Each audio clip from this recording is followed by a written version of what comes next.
It's easy to get distracted by the shiniest and newest vehicles, but there are plenty of choices out there that aren't all that new. But they are worth looking into, and this is one such SUV, the 2023 Acura RDX. It was last redesigned in 2019, and unlike the past two generations, it is not built on the Honda CR-V platform. This third generation is its own thing. Before we get into this review, do us a favor, hit those like and subscribe buttons below to get all of our latest content. There's not much new for the 2023 RDX. You get 2 years of free scheduled maintenance, as well as 3 years of remote monitoring and control through a smartphone app. Otherwise, it's the same as last year, both inside and out. Up front, we have Acura's signature grille, which to me is starting to show its age. It's flanked by these nice wraparound headlights and accentuated with these sharp creases in the bodywork as well as in the hood right here. Downside, we have this sharp character line that's really distinctive and rises over the rear wheels, giving the RDX a unique, faceted, and jewel-like style. Around back, the style is a lot more conservative, like other SUVs. Altogether, the RDX's styling doesn't really stand out from the crowd, and that's not such a bad thing if you ask me.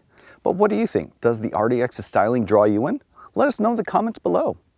Under the hood is a 2-liter turbocharged 4-cylinder that makes 272 horsepower and 280 pound-feet of torque. And that's paired with a 10-speed automatic transmission. Front-wheel drive is standard, and all-wheel drive is available on all models and standard on the top trims. Unlike many of its rivals, the RDX is not available with a more fuel-efficient or a higher performance engine variant. So how does it drive? Well, there's only one way to find out. Let's go for a spin.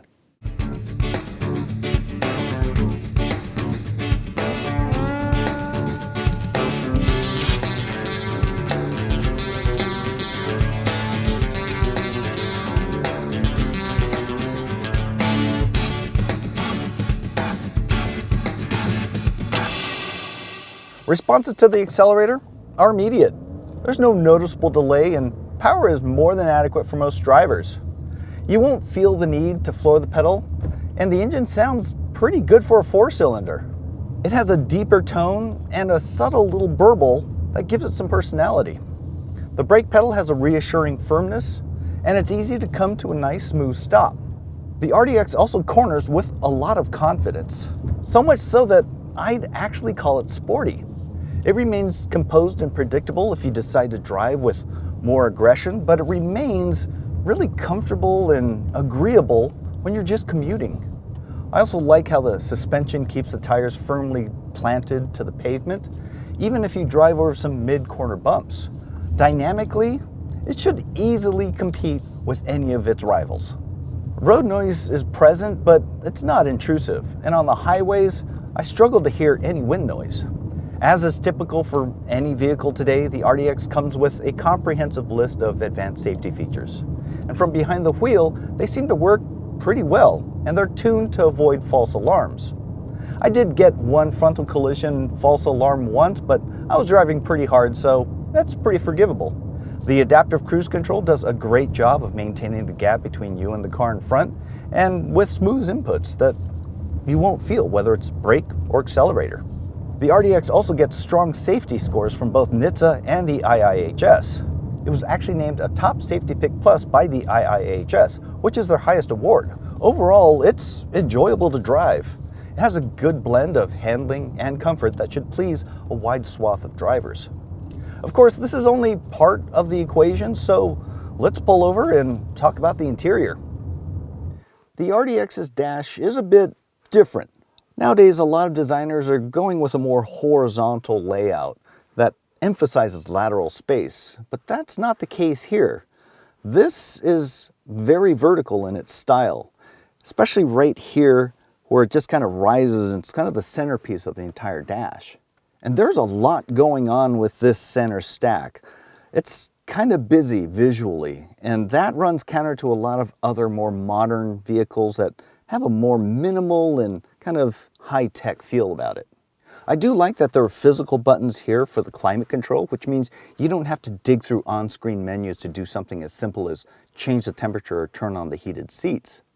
I'm still not a fan of Honda's weird gear selector, but mainly because I think it's a poor use of space. And the same goes for this dynamic mode selector here. Sure, it adds some visual interest, but it comes at the expense of internal storage. My biggest complaint is reserved for the infotainment interface though. It seems that Acura took a page from Lexus's trackpad controller, which I considered the worst in the industry. Now, you kind of have to move the cursor around with this trackpad here, and it can be really distracting while you're driving. The good thing is most people are probably going to be using Apple CarPlay or Android Auto, and for those, it actually works a lot better. You sort of just swipe up or left and right, and it moves it to the next button. So that means you can keep driving and just take a quick glance at the infotainment display to see what's going on. There's also a smaller vertical trackpad here that moves this secondary screen here, but I don't really see a need for that. Overall, it's different, but I don't think it's better. As far as materials quality goes, I think the RDX is really quite good. I think it's right up there with some of the German brands, with these nice supple leathers and sturdy construction with no creaks or rattles. These front seats are also very generously padded. That means they should be comfortable for really long road trips. There are also plenty of adjustments. Not only do you have the regular power adjustments, but you also have a power thigh extender as well as these side bolsters here. Outward visibility is also pretty good. This roof pillar here isn't so thick that it blocks my view through sharp left turns. The view at the back though is pretty limited. You have these large hinge mechanisms that kind of intrude into that window space. As far as other SUVs in the class go though, that's really not all that uncommon. They all kind of have that obstructed rear view. When it comes to interior storage, the RDX is pretty good too. You have these medium-sized cup holders here in this bin, a little rubberized tray here with a USB-A charge port, and you can also have it covered. There's also a moderately sized bin here under your armrest. Now, you do have a wireless charging pad under here, and it's rubberized, and it keeps your phone really well secured. There's also a USB-C charge port there. Here in the back seats, I have plenty of room. I'm 5'10", sitting behind the driver's seat, which is set for me, and I have about an inch or so before my head starts touching the headliner. And the sense of space is enhanced by this huge panoramic sunroof, which really tends to open things up. The seats themselves are pretty comfortable for rear seats, and you also have two USB-C ports as well as heated outboard seats with this trim level. Behind the rear seats, you can cram as much as 31.1 cubic feet of cargo. And that's larger than its rivals, but only by a few cubes, so there's no significant advantage there. Also in the back, under the floor, you have this huge bin that also has a center drain plug, so you can throw some of your wet surf and beach equipment down there. Prices start right around $42,000 for the base RDX and rise to about $54,000 for this, the top A-spec advanced trim. That's right in line with the Genesis GV70 and more affordable than the BMW X3. The GV70 does have a lot more style, but personally, I'm still not a fan of that oversized grille and the double stripe motif. But hey, style's subjective, right? As far as fuel economy goes, this all-wheel drive RDX gets 21 miles per gallon in the city, 26 on the highway, and 23 miles per gallon in combined driving. Front-wheel drive improves those figures by 1 mpg across the board. That's comparable to other SUVs in the class, but there is one that's missing. And that's the all-new, fully redesigned 2023 Mercedes-Benz GLC-Class. That has the potential to lead the class again, as it has in years past. And we hope to get you a review of that real soon. In the meantime, the 2023 Acura RDX remains a solid choice among small luxury SUVs. You really can't go wrong between this, the X3, and the Genesis GV70.